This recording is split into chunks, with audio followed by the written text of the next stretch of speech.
നമസ്കാരം. സിനിമക്കാർ സമ്മതിച്ചാലും ഇല്ലെങ്കിലും ഒരു കാര്യം വാസ്തവമാണ്. സ്ത്രീകൾക്ക് ഒട്ടും സുരക്ഷയില്ലാത്ത, ഒട്ടും ബഹുമാനമില്ലാത്ത ഒരു മേഖലയാണ് സിനിമ.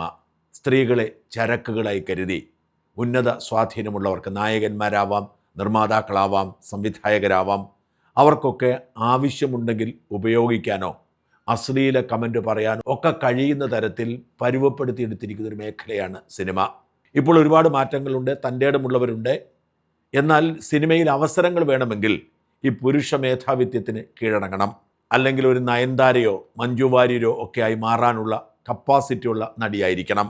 സ്ത്രീകളുടെ സ്വാതന്ത്ര്യത്തെക്കുറിച്ച്, തുല്യതയെക്കുറിച്ച്, പുരുഷ മേധാവിത്വത്തിനെതിരെ പ്രതികരിക്കാൻ തയ്യാറാവുന്ന നടിമാർക്ക് പിന്നീട് സിനിമ കിട്ടില്ല. മലയാള സിനിമയിലെ ഏറ്റവും മികച്ച നടിമാരിൽ ഒരാളെന്ന് വിശേഷിപ്പിക്കാൻ കഴിയുന്ന പാർവതി തെരുവോത്തിന് സംഭവിച്ചത് അതാണ്. സിനിമയിലെ പുരുഷ മേധാവിത്വം, സ്ത്രീ വിരോധം അതിൻ്റെ മൂർധന്യത്തിൽ എത്തിയപ്പോഴാണ് ഹേമ കമ്മിറ്റി റിപ്പോർട്ട് പുറത്തു വരുന്നത്. മലയാള സിനിമയിലെ ആദരിക്കപ്പെടുന്ന നായകന്മാർ അടക്കം വില്ലൻ വേഷം കിട്ടി. ഒടുവിൽ അവരുടെ മാനം രക്ഷിക്കാൻ വേണ്ടി അന്നത്തെ സംസ്കാരമില്ലാത്ത സാംസ്കാരിക മന്ത്രി പ്രമുഖരായ പല നടന്മാരുടെയും ലീലാവിലാസങ്ങൾ ഉൾപ്പെടുന്ന ഭാഗം നീക്കം ചെയ്ത് സ്വകാര്യത എന്നൊക്കെ പറഞ്ഞാണ് ഈ ഫൈനൽ റിപ്പോർട്ട് പുറത്തുവിട്ടത്. എന്നിട്ടും സ്ത്രീവേട്ടയുടെ ഞെട്ടിക്കുന്ന പല കഥകളും ലോകമറിഞ്ഞു. നിരവധി കേസുകൾ അതിൻ്റെ പേരിൽ രജിസ്റ്റർ ചെയ്യപ്പെട്ടു. എന്നാൽ ഈ വേട്ടക്കാർ അവിടെ ചെയ്ത പ്രയോഗം ഇരകളുടെ പേര് വിവരങ്ങൾ പുറത്തുവിട്ട് സൈബർ ആക്രമണം നടത്താൻ പറ്റുന്ന സാഹചര്യം ഒരുക്കുകയായിരുന്നു. ഇരകളിൽ പലരും പോലീസ് കേസിനോട് സഹകരിക്കാതെ മാറി നിന്നു. ബലാത്സംഗ കേസിൽ പ്രതിയായ ഒരു നായിക നടിക്ക് സംഭവിച്ചത് എന്താണെന്നറിയാവുന്നതുകൊണ്ട് തന്നെ നടിമാർ അകലം പാലിച്ചതോടെ പോലീസ് കേസുകൾ തേഞ്ഞുമാഞ്ഞുപോയി.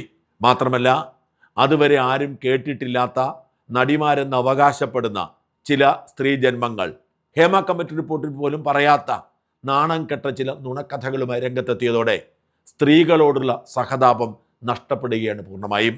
എന്തായാലും ഈ നാണക്കേട് സഹിക്കാനാവാതെ നടൻ മോഹൻലാൽ പ്രസിഡന്റ് സ്ഥാനം രാജിവെച്ച് അമ്മ എക്സിക്യൂട്ടീവ് കമ്മിറ്റിയെ പിരിച്ചുവിട്ട് അഡ്ഹോക് കമ്മിറ്റിയെ രൂപീകരിച്ച് പുതിയ തെരഞ്ഞെടുപ്പിന് കളമൊരുങ്ങുന്നു.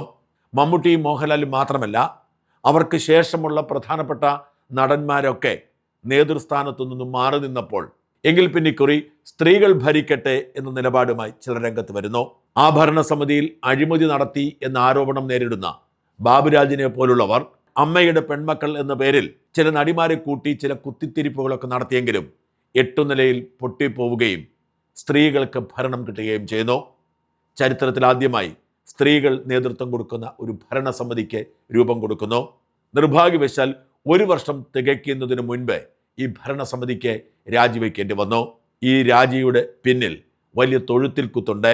സ്ത്രീപക്ഷത്ത് നിലയുറപ്പിച്ച് ശ്വേതാ മേനോൻ നിലപാടെടുത്തപ്പോൾ, ആർക്കും വഴങ്ങാത്ത ഉത്തരവാദിത്തം കാണിച്ചപ്പോൾ പുരുഷപക്ഷത്തേക്ക് ചേർന്നു നിന്ന് കുക്കു പരമേശ്വരൻ തൻ്റെ പ്രസിഡന്റിനെതിരെ നീക്കം നടത്തുകയും സ്ത്രീകൾ തന്നെ രണ്ടായി വിഭജിക്കപ്പെടുകയും ചെയ്ത സാഹചര്യം ഉണ്ടാവുന്നു. അതിനിടയിലാണ് വളരെ ബോൾഡായ നടി അൻസിബ ഹസനെ കരുവാക്കിക്കൊണ്ട് ചില തൽപര കക്ഷികൾ ഈ ബന്ധം വഷളാക്കാൻ നീക്കം നടത്തുന്നത്. ഈ ഭരണസമിതി മുമ്പോട്ട് പോയാൽ കഴിഞ്ഞ ഭരണസമിതിയിൽ ബാബുരാജിൻ്റെ നേതൃത്വത്തിൽ നടന്ന അഴിമതി അടക്കമുള്ളവ പുറത്തേക്ക് വരുമെന്ന് ഭയന്നിരുന്ന ബാബുരാജ് അടക്കമുള്ളവർ ചരട് വലിച്ച് അറിഞ്ഞോ അറിയാതെയോ അൻസിബയെ മുമ്പിൽ നിർത്തി അംഗം ആരംഭിച്ചു. അൻസിബയും ലക്ഷ്മിപ്രിയയും ഇരുഭാഗത്തായി നിന്ന് പോരാട്ടം തുടർന്നു. വില്ലന്മാരും നായകന്മാരുമൊക്കെ മാറി മാറി വന്നു. ഒന്നിനു പിറകെ ഒന്നായി പോലീസ് കേസുകളും അമ്മയുടെ അച്ചടക്കം പോലും പാലിക്കാതെയുള്ള മാധ്യമ സംഭാഷണങ്ങളും പുറത്തു വന്നു.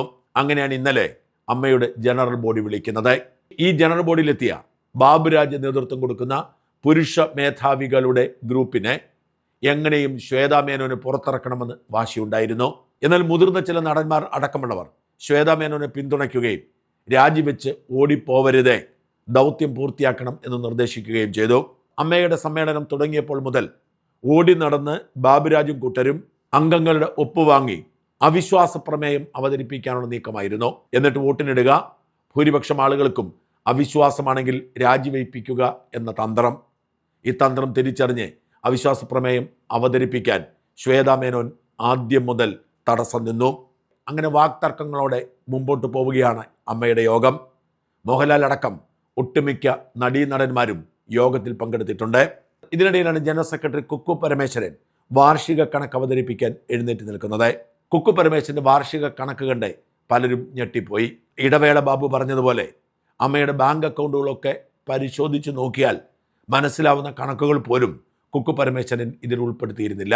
ട്രഷറർ ഉണ്ണി ശിവപാലിനെ താൽക്കാലികമായി മാറ്റി നിർത്തിയിരിക്കുന്നത് കൊണ്ടാണ് കുക്കു പരമേശ്വരൻ കണക്ക് അവതരിപ്പിച്ചത് എന്നായിരുന്നു ശ്വേതാ മേനോന്റെ വാദം. എന്നാൽ കണക്കിന്റെ വിശ്വാസ്യതയെക്കുറിച്ച് തുരുതുര ചോദ്യങ്ങൾ ഉണ്ടാവുന്നു. ബാബുരാജും സിദ്ദിഖും മാത്രമല്ല, ഇടവേള ബാബു പോലും ഈ കണക്ക് ശരിയല്ല, ഇത് പാസ്സാക്കാൻ പറ്റില്ല എന്ന് പറയുന്നു. കണക്കിന്റെ വിശദീകരണം കൊടുക്കേണ്ട ജനറൽ സെക്രട്ടറി കുക്കു പരമേശ്വരൻ ഒരു തിരക്കഥയുടെ ഭാഗമെന്ന് സംശയിക്കുന്ന തരത്തിൽ ബോധപൂർവം മൗനം പാലിക്കുന്നു. അപകടം മണത്തറിഞ്ഞ് ശ്വേതാ മേനോൻ മറുപടിക്ക് ശ്രമിക്കുന്നു. എന്നാൽ ശ്വേതയെ സംസാരിക്കാൻ പോലും അനുവദിക്കാത്ത വിധത്തിൽ ആരോപണ ശരങ്ങളുമായി ഓരോരുത്തരും ചാടിയണിക്കുന്നു. ഒരു ചോദ്യത്തിനും ഉത്തരം പറയാൻ കഴിയാത്ത വിധത്തിൽ ബഹളമാണ് സമ്മേളനത്തിൽ. കണക്ക് പാസ്സാക്കാൻ പറ്റില്ല എന്നതാണ് വിഷയം. ശ്വേതാ മേനോൻ പറയുന്നു, കണക്കിൽ ചില പാളിച്ചകൾ ശ്രദ്ധയിൽപ്പെട്ടു, പക്ഷെ കണക്ക് തയ്യാറാക്കിയത് താനല്ല, സെക്രട്ടറിയാണ്. അതുകൊണ്ട് തന്നെ ഒരു ഫോറൻസിക് ഓഡിറ്റിങ്ങിന് വിധേയമാക്കണം. 45 ദിവസം കൂടി തരൂ. ആ 45 ദിവസത്തിനിടയിൽ ഈ കണക്ക് ശരിയാക്കിക്കൊള്ളാം. തൽക്കാലം കണക്ക് അംഗീകരിച്ച് ഈ ഓഡിറ്റിംഗ് എന്ന നിബന്ധനയോടെ മുമ്പോട്ട് പോകാം എന്ന് ശ്വേതാ മേനോൻ പറഞ്ഞെങ്കിലും അതിന് നിരവധി പേർ എതിരുനിന്നു. വലിയ ബഹളമായി. ഇപ്പോൾ തന്നെ ശ്വേതാ മേനോൻ രാജിവെക്കണമെന്നായി പലരുടെയും ആവശ്യം. അവരെ പറയാൻ അനുവദിക്കൂ എന്ന് പറഞ്ഞ അനൂപ് ചന്ദ്രനെ ചിലർ ആക്രമിക്കാൻ ശ്രമിച്ചു. ശ്വേതാ മേനോനെ പിന്തുണയ്ക്കാൻ ശ്രമിച്ച കലാഭവൻ ഷാജോണിനെയും മുതിർന്ന നടൻ തുളസിയെയും ഒക്കെ ചിലർ പഞ്ഞി കിട്ടു. മോഹൻലാലിനോട് ഇടപെടൂ, പരിഹാരമുണ്ടാക്കൂ എന്ന് ഗണേഷ് കുമാർ ആവശ്യപ്പെടുന്നു. എന്നാൽ ജനറൽ ബോഡി തീരുമാനിക്കട്ടെ, താൻ അഭിപ്രായം പറയുന്നില്ല എന്ന് പറഞ്ഞ് മോഹൻലാൽ ഒഴിഞ്ഞു മാറുന്നു. അപ്പോഴേക്കും ബഹളം മൂർധന്യത്തിലെത്തുന്നു. ആരോപണ ശരങ്ങൾ ഉണ്ടാവുന്നു. എന്നാൽ ശ്വേതാ മേനോനെ മറുപടി പറയാൻ ആരും അനുവദിക്കുന്നില്ല. ലാലേട്ടൻ പ്രസിഡന്റ് ആയിരിക്കുമ്പോൾ ഒരംഗത്തിനും ലാലേട്ടനോട് ചോദ്യങ്ങൾ ചോദിക്കേണ്ടായിരുന്നു. ചോദ്യങ്ങൾക്കൊക്കെ ഉത്തരം പറയുന്നത് സിദ്ദിഖോ അതിനു മുമ്പായിരുന്നെങ്കിൽ ഇടവേള ബാബു ഒക്കെ ആയിരുന്നു. എന്നാൽ ഇവിടെ എല്ലാ ചോദ്യങ്ങൾക്കും ഉത്തരം പറയേണ്ട ബാധ്യത ശ്വേതാ മേനോന്റെ തലയിലേക്ക് വരുന്നു. കുക്കു പരമേശ്വരൻ തന്ത്രപൂർവ്വം ഒഴിഞ്ഞു മാറിയതോടെ ശ്വേതാ മേനോൻ മാത്രം വിചാരണ ചെയ്യപ്പെടാൻ തുടങ്ങി. തന്ത്രപരമായി ട്രഷറർ ഉണ്ണി ശിവപാൽ എനിക്കൊന്നും അറിയില്ലേ എന്ന് പറഞ്ഞ് കൈയൊഴിഞ്ഞതോടെ ശ്വേത പ്രതിരോധത്തിലായി. വാസ്തവത്തിൽ ഇതൊരു തിരക്കഥയായിരുന്നു.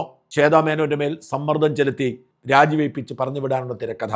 ബാബുരാജിന്റെ ആസൂത്രണത്തിൽ നടന്ന ആ തിരക്കഥയിൽ കുക്കു പരമേശ്വരൻ കൂടെ നിന്നു.